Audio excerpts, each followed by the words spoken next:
When something that starts off as a simple game to pass time during quarantine changes into a life-threatening situation where a demon is hunting down every single one of your friends and comes after you too, what would you do? I'm going to explain the story, break down the mistakes made, what I would do, and how to beat the demon in the host. Before we get into this video, I just want to quickly tell you that I have found a very big loophole and I've completely destroyed, 100% beaten this movie. To check out what it is, please watch the entire video because it is really something awesome that I find. Let's get right into it. The movie starts off with Haley inviting 5 of her friends to a Zoom call. They are Emma, Caroline, Gemma, Verdina, and Teddy. They planned on talking to the dead spirits that surrounds them. And right off the bat, this is the biggest mistake they could have done. This never goes the way they plan in any horror movie. When you're in quarantine, do something like picking up a hobby, learning a language. Don't go full on ghost hunting. Haley is the one that suggested this idea, and a friend, Salen, talks to spirits as a job. They are asked to get one item that reminds them of a loved one, family, friend, or even a pet. So everyone brings one item. Everyone seems casual, but Caroline doesn't want to do this and she is scared. Teddy comes up with the idea of taking a shot every time the spirit woman, Salen, says the word astral plane, and everyone goes with it. This is a bad idea. The people who talk to spirits in movies say that word every chance that they get, so you will be hammered within 15 minutes. Before Salen joins the call, Haley asks everyone to be respectful towards her and her job. Salen joins the call and within 1 minute they take 2 shots each. They light up their candles. The candles enable the spirits to easily communicate to them. She says that spirits may communicate through their mind, or it might be physical like a knock, a touch, etc. But it can also be physical things, like you might hear a knock, or you might see your candle light flicker. You could feel a touch, feel pressure on your body somewhere. That's the kind of thing that I want you to look out for. Salen asks them to respect the spirits and visualize that they are all in a circle holding hands with each other. As a precaution, they are also asked to visualize a rope around their waist that is leading towards the front door and cut them with a knife. This will sever the connection with the spirit realm. Teddy doesn't care about any of what she said and acts very disrespectful. When they start concentrating, Teddy's girlfriend comes in, interrupts everything, blows the candle off and cuts him off the call. What a bitch!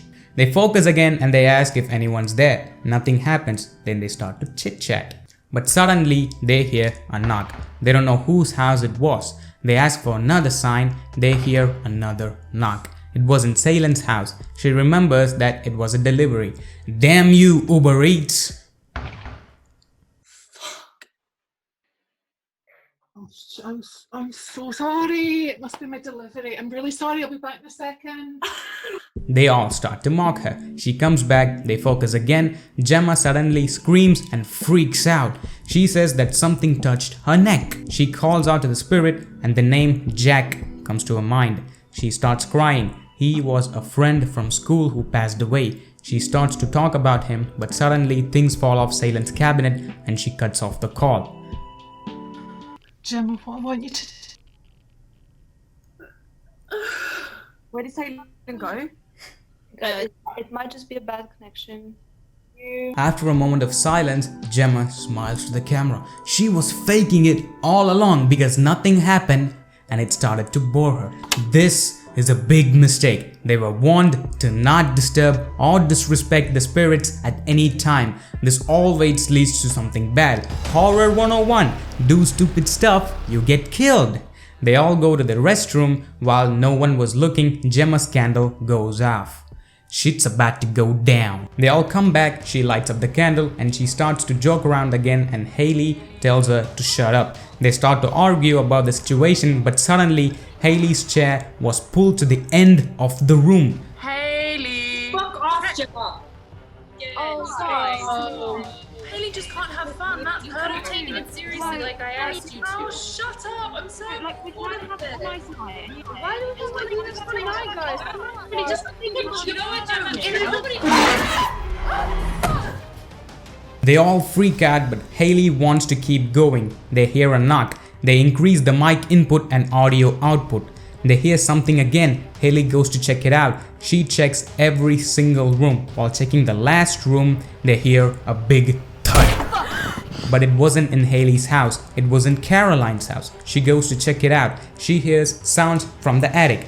And we all know what happens when people go to the attic in horror movies. She puts her device on a stick and hoists it up to see what's in the attic. They see a hanging body. This is where even an insane madman will be like, this is too much, I gotta get to safety. But this is a horror movie and the show must go on. When Haley starts to go back to the room, she stops and stares. She points at a dark room and says, something is there. No one can see it. She takes a picture and shows it. It is another hanging body. Caroline starts crying. Emma's glass breaks and they call Salem. Her internet was cut off. They explain the situation to her. She says that this is not good. By calling someone that did not exist, they created a false spirit. If they're lucky, it might be a normal spirit. But if they're unlucky, it could be something very, very demonic. They call out to the ghost and ask if it's a friend, and well, this happens.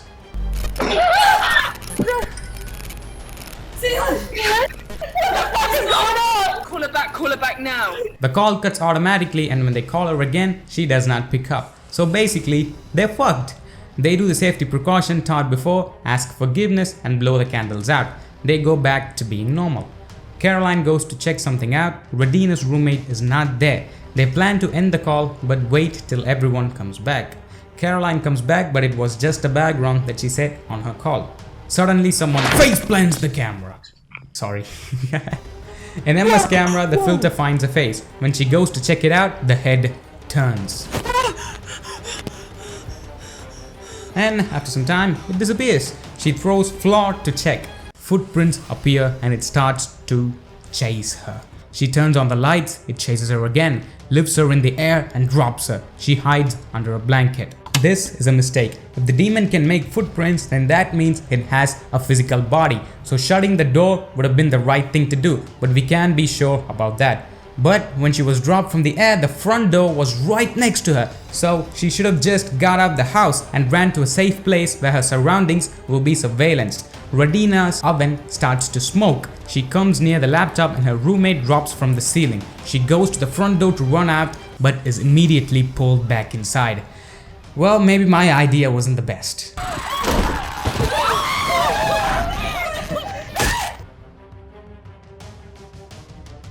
Caroline sends random texts. Then suddenly we see a bloodied face hitting the camera as hard as it can several times. She is dead. Haley calls Salem, but Gemma says to stop it. They enter an argument, but Haley is pulled backwards. When she tries to pick up the chair flies away. She is pulled inside the room and the door shuts itself. Okay, I think I have found something. I did not even notice it the first time I watched the film. Did you see the pattern? I will give you 5 seconds to find it. You can watch the video again to see and find out what it is. Okay, whenever someone yells, shouts or even speaks against Emma, bad things happen to them. She is the one that created the monster and she said that it was a friend, so the demon just might be what she wished for, but it is just a theory. Gemma puts on a mask and rushes outside. She dashes into the street and starts running as she gets cut from the car. This further proves my point. Everyone got beaten up when they tried to get out of the house, but she walks out freely. Emma is left alone with nobody to talk to. Teddy suddenly joins the call and starts joking around, but his lights turn off. He turns on a flashlight and they only have 10 minutes left in the call. He starts to go up the stairs. The demon pops up to the camera. He tries to run away from it as it chases him. He goes outside to get his girlfriend, but she floats away, strangled and killed in midair. Her body falls into the pool. He tries to hide, but his flashlight blows up and the music box starts playing. He takes a slider and goes to the music box and immediately gets burned to death. Well, he was just destined to die. Even I can't save him. Emma is left alone again. She hears a sound. Her door opens. She throws a blanket to check if it is there, and voila! She jumps outside the window and falls to her death.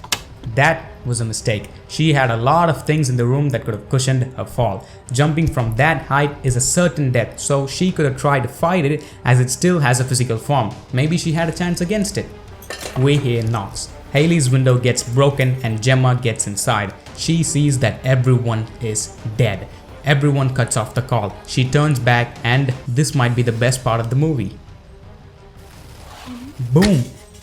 She is still alive. Everything starts falling and she runs off. She yells at it and the chair moves. There are two mistakes done here. One is that she never should have come back. She should have gone to the nearest station where she could be safe. And two is that she has angered her friend Demon. She took Haley's side instead of the demon and it does not like it. She finds Haley. The demon is now pissed off. The lights go out. Only 1 minute remains. She takes a camera to produce light. They use it to go forward. First flash. Second flash. Third flash. Fourth flash. And that was the host. I think I have cracked the code and beaten it. If you think otherwise or you have any other methods, leave it in the comments down below. Subscribe for more content. Please do, it helps me out a lot, and I'll see you guys in the next video. Thank you for watching.